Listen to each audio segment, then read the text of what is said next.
Mission 1997 সালে পীরে তরিকত হযরত মাওলানা শাহ আব্দুল কুদ্দুস নুরি রহমতুল্লাহ আলাই তার নিজ এলাকা হবিগঞ্জের আজমিরিগঞ্জের শিব পাশায় প্রতিষ্ঠা করেন শিক্ষা, সামাজিক উন্নয়ন এবং গরিব মানুষদের সাহায্যের প্রয়োজনে। আপনাদের সাহায্য এবং সহযোগিতায় আজ নুরিয়া মিশন ব্রিটেন এবং বাংলাদেশে সরকারি রেজিস্ট্রেশন প্রাপ্ত সুখ্যাত চ্যারিটি অর্গানাইজেশন। শিক্ষাক্ষেত্রে শাহ আব্দুল কুদ্দুস নুরি দাখিল মাদ্রাসা, কর্মমুখী শিক্ষায় কম্পিউটার ট্রেনিং এবং জরুরি ত্রাণ ও চিকিৎসায় নিরলসভাবে কাজ করে যাচ্ছে।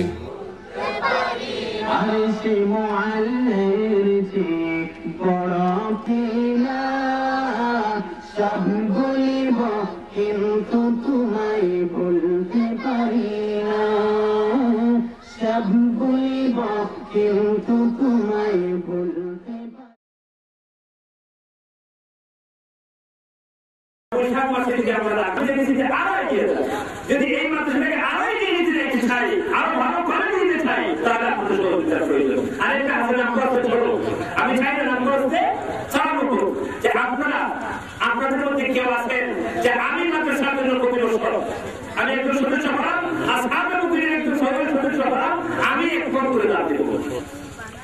দেখি আমার কোন ভাই আছেন যে এই মাদ্রাসার জন্য আমি বছরে এক ফোন দান দিবেন। সকলে করবেন হাবা, আরো দিনে পরিবার হাবা। আল্লাহ তুমি কবুল মঞ্জুর করো।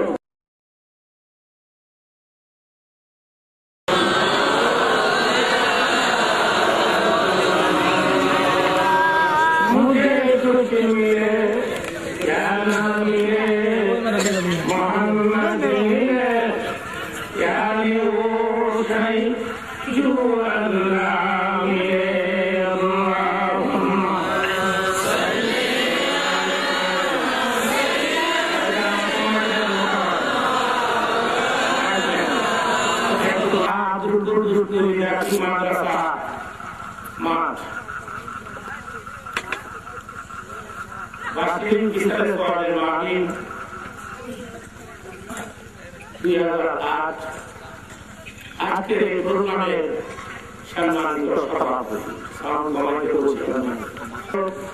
মুসলিম রাষ্ট্রকেন্দ্র পর্দাতে ধরে মা ও বোনেরা, আল্লাহ পাকের শুকর, আল্লাহ পাকের শুকর যিনি আমাদেরকে মুসলমান, আমরা মুসলমান হয়ে গেছি। আমরা জনের সাথে বলতে পারছি আর এই মুসলিম, আমি একজন মুসলমান, আমরা বলি আলহামদুলিল্লাহ। একজন মুসলমানের মূল্য কত?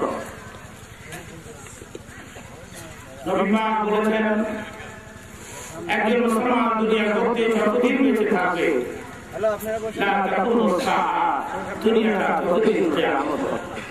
সুবহানাল্লাহ। কালিমাটা কালাম করো।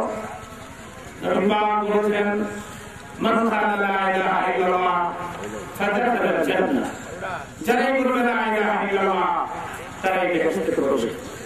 সুবহানাল্লাহ। যারা দাঁড়িয়ে আছেন বসে গেলে আমি বসে গেলাম।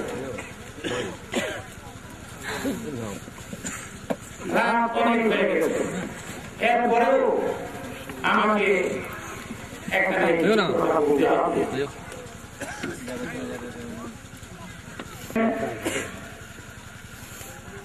বাড়তি ঝামেলা শরীরে বানায় না। কেন আসলাম? তাহলে আসলাম মরহুম নুরি সাহেব আমার খুব বন্ধু মানুষ।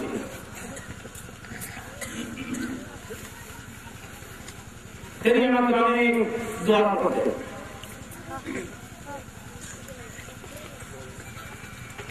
তিনি বারবার আমাকে বলতেন একদিন আমার গ্রামে যেতেই হবে। দেখি দেখি বলতে বলতে আর তিনি ছাড়াতে এখানে আমার আশা হল না। আসলাম তো আসলাম যখন তিনি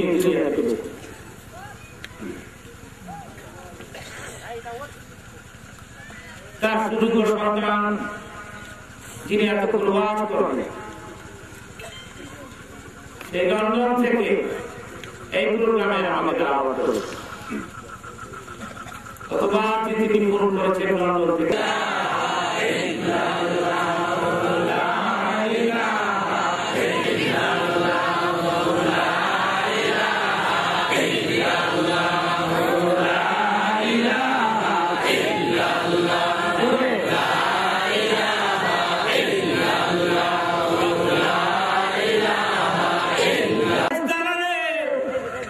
জাহান্নামের ভেতরে ঢুকিয়ে মুসলমানদেরকে খুঁজে খুঁজে বের করে জান্নাতে পৌঁছে দিয়ে দাও। জীবনে এক কত নামাজ যদি পড়ে থাকেন, আপনি যদি জাহান্নামে যান, কপাল থেকে সেজদা দাঁত চমকাইতে থাকে। সিমাহুম ফি ওজুহিহিম মিন আসারিস সুজুদ। সুবহানাল্লাহ। এরপরে আল্লাহ বলেন, আমার ইবাদত করার পরে আর কোনো কাজ নাই, একটা কাজ তোমরা করবে, ওয়াবিল ওয়ালিদাইনি ইহসানা, তুমি তোমার পিতা মাতার খেদমত করবে। বাবার খেদমত করবে, মার খেদমত করবে। এই আব্দুল কুদ্দুস করিম নামে বার্ষিক মাহফিল হচ্ছে। তার ছেলেরা পয়সা করে ব্যয় করছে বাবার নাম। নামাজ পড়লে সওয়াব হয়, রোজা রাখলে সওয়াব হয়, হজ করলে সওয়াব হয়, যাকাত দিলে সওয়াব হয়, পিতা মাতার খেদমত করলে সওয়াব হয়। চিৎকার দিয়ে বলেন মারহাবা। বিয়ে করেছি তোমার পারমিশন ছাড়া। এ বাবা, মক্কা নগরে আসো, একবার পুত্র বধূদের বিয়ে দেওয়া আসিয়া। ইব্রাহিম খলিলুল্লাহ এসে মক্কা নগরে, ইসমাইল বাড়িতে নাই শিকার করতে গেছে। বাইরে তারা ডাক দিছে, ইসমাইল রে, ও ইসমাইল। ঘরের ভেতর থেকে স্ত্রী উত্তর দেয়, কে? ইসমাইল কই? জানি না। কেমন ভালো খাবো? ইব্রাহিম কই পড়াইছে কি লিখছে কোরআন বলতে কাম, এটা নিজের বহু কথা কই। সিলাই কিছু মহিলা সাথে দেখবেন এমনি সিলাই। অনেক মহিলারা আওয়াজ শুনতেছে, এবার হবে হেদায়েতের জন্য বস্তা ভর্তি ওয়াজের কোনো দরকার নাই। আমার নিয়তে তো চারটা কথা শুনেন ইনশাআল্লাহ। বলে ইসমাইল কবে আসবে? জানি না। ইব্রাহিম বললেন, সুবিধা বুঝুন যাইয়া ইসমাইলের বউ ইসমাইল আসলে বউ, আমি বহু দূর থেকে একজন মুসাফির আসছিলাম, আমি আসবো। ইসমাইল আসলে বউ, তোমাদের ঘরের দরজা ভালো না, এই দরজা বদলাইতে বলিও।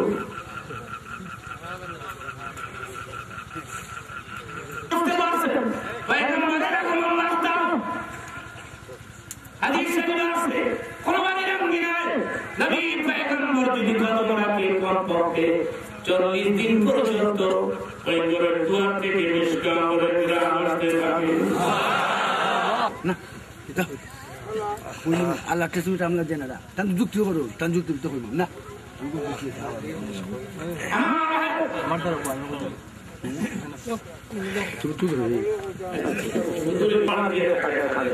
আমাদের কষ্ট হচ্ছে, দুশ্চিন্তা, সিগারেটের নেশা হয়েছে,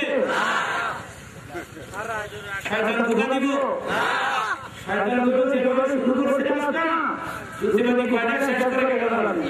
বাড়ি কিনারে দোকান আছে, একটা সিগারেট টান দিয়ে শুনে দেখা ভালো।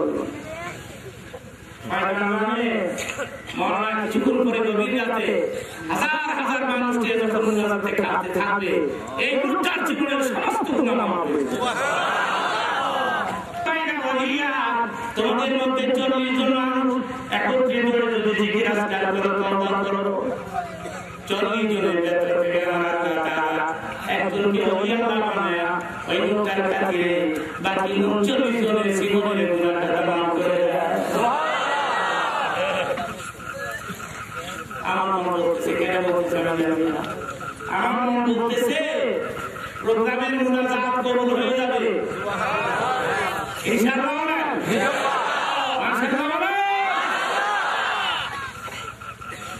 মানে আমি মনে করে নিব তুমি তোমার মাথা ক্যাপ দিয়ে আমার সেটা মনে করে নিব। আত্মা আমার বুকে আসলে নাম হযরত ইব্রাহিম পুত্রবধূকে বউ জানায় বলে আমি দোয়া করে নিয়ে গেলাম তোমাদের জীবন সুখের হবে, ধন্য হবে, শান্তির হবে। তবে তোমার স্বামী আসলে একটা কথা বলে দিও, বলে এইবার তোমাদের ঘরে দরজা ভালো, জীবনে কোনোদিন দরজা না হবে না। পুত্রবধূ বলে বাবাজি তোমার সব কথা বুঝলাম, এই কথাটা বুঝলাম না। হযরত ইব্রাহিম বলেন তোমার স্বামী বুঝবে, তোমার বোঝার কোনো প্রয়োজন না। চলে গেছে ইব্রাহিম, ইসমাইল আবার আসছে, বাড়ির দুয়ারে কদম দিয়ে বুঝতে পারছে পয়গম্বর আসছে। ভেতরে না ঢুকিয়া বাইরের থেকে বলে বিবি কেমন ছিল?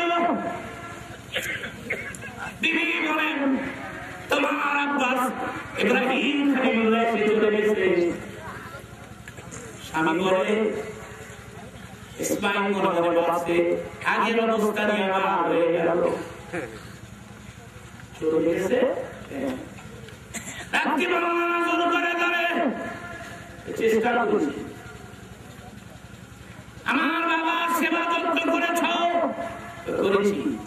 কি ধরনের সেবা করেছ? জামজম দিয়া পা দিয়া দিছি, মাথার গ্যাস দিয়া মশা দিছি। আমার বাবা বিদায় কালে কিছু বলে গেছে তোমার ঘরের তরজমা ভালো, জীবনে বদলাইও না। ইসমাইল বাড়ির ভেতরে প্রবেশ করে দুই হাত বাড়ান, স্ত্রীকে মুখে জড়ায় বলে বিবিরে পয়গম্বরের দোয়া তোর কবুল হয়ে গেছে। দরজার কথা তোর কথা বলে গেছে, তোর যেন জীবনে কোনোদিন বাদ না নেই। দুনিয়াতেও তুই হবি আমার সাথী, জান্নাতেও তুই হবি আমার সাথী। ইসমাইল কি করলেন? বাবার কথা স্ত্রীকে আউট করলেন, স্ত্রীর কথা বাবা উঠবে নাই। মারহাবা বলে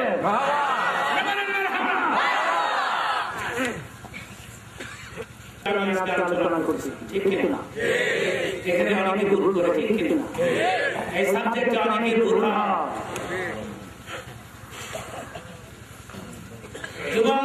যুবকেরা আমার দিকে তাকাও, যুবকেরা তাকাও। তোমাদেরকে ওসিয়ত বলো, নসিহত বলো, অনুরোধ বলো। তোমাদেরকে আমি একটি কথা বলবো, জীবনে মাকে কষ্ট করিও না, বাবাকে কষ্ট করিও না। আর পিতা মাতার চাইতে বড় বন্ধু তোমার জীবনে মিলবে না। পৃথিবী কত দেশে আমি গিয়েছি, এবার আমি পৃথিবীর 8টা দেশ ঘুরলাম। আলহামদুলিল্লাহ। লন্ডন আমেরিকা তো আসি, লন্ডন আমেরিকা ছাড়াও বাকি আরো 6টা দেশকে বাড়ি আমি ঘুরছি। ঘুরেছি আমি, আল্লাহর কসম খেয়ে বলি বন্ধু পেয়েছি, কিন্তু আমার মা মতো বাবার মতো বন্ধু পাই।